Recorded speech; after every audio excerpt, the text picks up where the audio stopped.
साथियों, आप सभी को युवा दिवस एवं स्वामी विवेकानंद जयंती की हार्दिक शुभकामनाएं। एक बार किसी ने स्वामी विवेकानंद जी से पूछा कि सब कुछ खोने से ज्यादा बुरा क्या। स्वामी विवेकानंद जी ने जवाब दिया कि उस उम्मीद को खो देना जिसके भरोसे हम सब कुछ वापस पा सकते हैं। अपने जीवन में एक लक्ष्य निर्धारित करो और अपने पूरे शरीर को उस एक लक्ष्य से भर दो और हर दूसरे विचार को अपनी जिंदगी से निकाल दो। यही सफलता की कुंजी है। जी हाँ, जो हम ठान लें पूरा होगा। जैसा तुम सोचोगे वैसा ही बन जाओगे।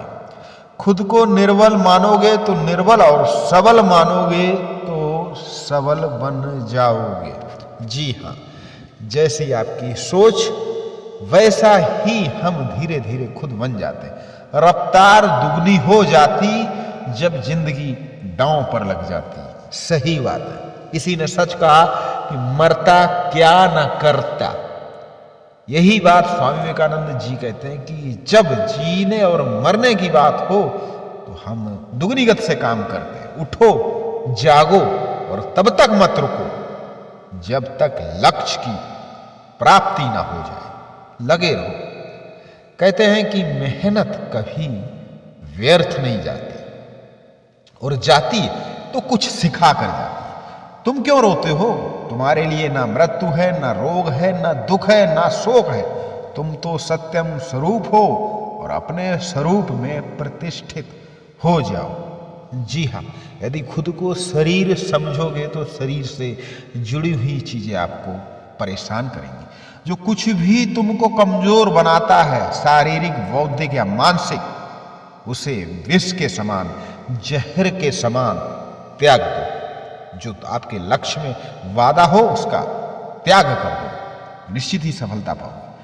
अपने सत्य, सनातन, वैदिक धर्म और भारतीय संस्कृत से विमुख होकर जीने से बेहतर है कि हम जीना ही छोड़ दें।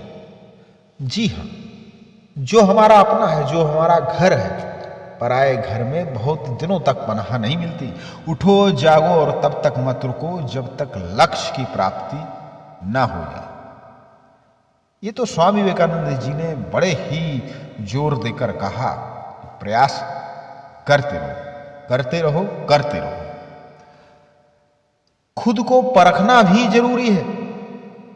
जी हाँ, हम दुनिया को परखते हैं। अरे खुद को परखो। लड़ाई तो असली खुद से। खुद को परखना भी जरूरी है, तभी तो पता चलेगा कि हम क्या क्या कर सकते हैं, हमारी क्या क्षमताएं हैं। जितना बड़ा संघर्ष होगा, जीत उतनी ही शानदार होगी। सच। अर्थशास्त्र भी कहता है कि जहां जोखिम नहीं है वहां लाभ नहीं। जितना बड़ा जोखिम उतना बड़ा लाभ।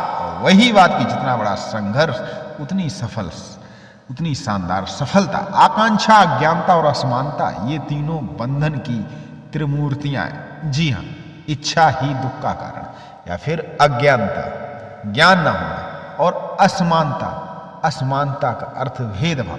स्वामी विवेकानंद जी ने कहा कि एक विचार लो, उस विचार को अपना जीवन बना लो, उसके बारे में सोचो, उसके सपने देखो, उस विचार को जियो।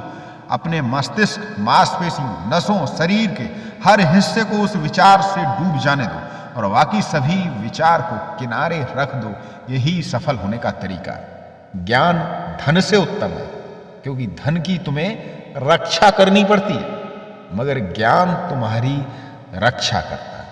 सच। धन, बड़े बुजुर्ग कह गए, हाथ का मैल है, लेकिन ज्ञान आपका सम्मान है। यदि आप वास्तव में अपना जीवन बदलना चाहते हैं, वास्तव में जीवन बदलना चाहते हैं, तो हर दिन अपनी कमियों को दूर करने का प्रयास करें। जी हाँ, पाने से ज्यादा जरूरी है दूर करना, त्यागना। किसको?